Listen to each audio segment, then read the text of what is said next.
Place maintenant au focus et on repart aux États-Unis alors que Barack Obama, je vous le disais, a fait ses adieux. Donald Trump, lui, tiendra aujourd'hui sa première conférence de presse depuis son élection. On va s'intéresser au protectionnisme prôné par le président élu en matière d'industrie. Des marques ont déjà décidé de revenir aux États-Unis et de relocaliser une partie de leur production.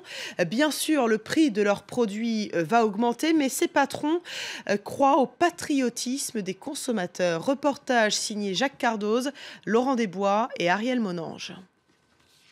Une région sinistrée du Tennessee où l'on relocalise des industries, tout un symbole. Une aubaine tombée du ciel, voici Made in America Seating, une entreprise flambant neuve, 39 millions d'euros d'investissement. Grâce à cet homme. Faire revenir les industries chez nous va être une clé pour redévelopper notre économie. Et en tant qu'entrepreneurs, nous avons une obligation de tenter de faire revenir ces industries aux États-Unis. 39 millions investis principalement dans ces machines. Ce sont elles qui permettent à ce spécialiste de la chaise de bureau de se réimplanter aux États-Unis.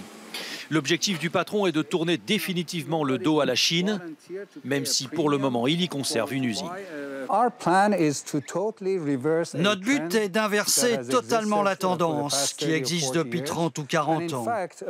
Et d'ailleurs, il y a 2 mois, nous avons effectué notre première exportation vers la Chine. Un renversement de tendance possible grâce à la robotisation devenue la chance des pays occidentaux.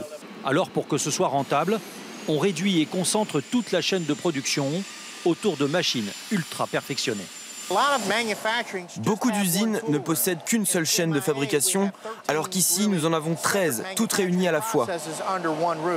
Et cette machine, par exemple, fait de la teinture. Elle nous permet de devenir notre propre sous-traitant. L'entreprise entend créer 500 emplois à terme. C'est moins qu'en Chine, mais ce ne sont pas les mêmes emplois. Ici, il faut des ingénieurs qualifiés derrière chaque appareil. Moi, je produis 100 fois plus vite qu'un Chinois et je fais le boulot de 7 personnes en Chine. Autre bénéfice à la relocalisation, c'est l'achat de la matière première. Pas question d'aller chercher cette matière à des milliers de kilomètres. L'usine veut s'approvisionner dans la région. Une des choses qu'on est désormais en capacité de faire, c'est de travailler avec des fournisseurs de la région, donc nous créons des emplois induits. Et les matières que l'on trouve ici sont au même prix qu'en Chine. L'idée de produire plus près de chez soi prend de l'ampleur. Cleveland, capitale de l'Ohio, est aussi le nom d'une marque de moto américaine qui ne produit qu'en Chine, en tous les cas jusqu'à aujourd'hui. Car Scott, le patron, vient d'acquérir ses hangars. Il va y rapatrier une partie de sa production et toute la partie création. Voilà, ici, on va pouvoir agrandir notre département d'ingénierie. Ses coûts ont augmenté de 10%, un différentiel qu'il répercute sur le prix des motos, mais que ses clients seront prêts à accepter.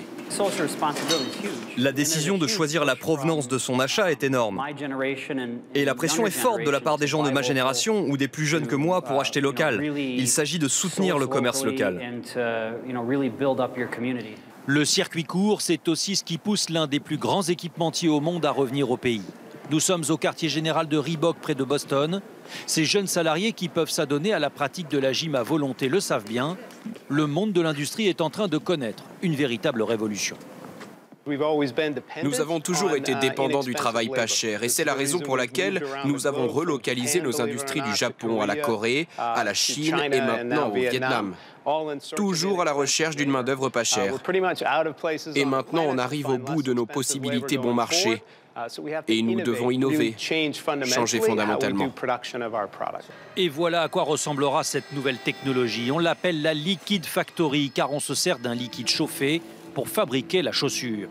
Une technologie qui va être installée au nord de New York l'année prochaine. Dans les sous-sols de Reebok, 2 salles résument à elles seules l'évolution de l'industrie. D'un côté, ces ateliers où l'on fabrique quelques exemplaires à l'ancienne, à la main, mais qui coûtent forcément plus cher. Et juste à côté, ces machines en 3 dimensions d'où sortent les moules des chaussures. De quoi réduire le nombre d'emplois. L'idée est que quand on produit local pour les locaux, on réduit les coûts de transport, on réduit aussi la main-d'œuvre, car on a alors besoin de moins d'ouvriers à la chaîne. Certains d'entre eux pourront même prétendre à des postes plus qualifiés.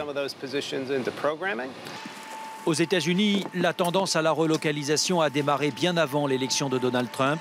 Elle devrait s'accélérer sous son mandat. C'est en tout cas la volonté du nouveau président.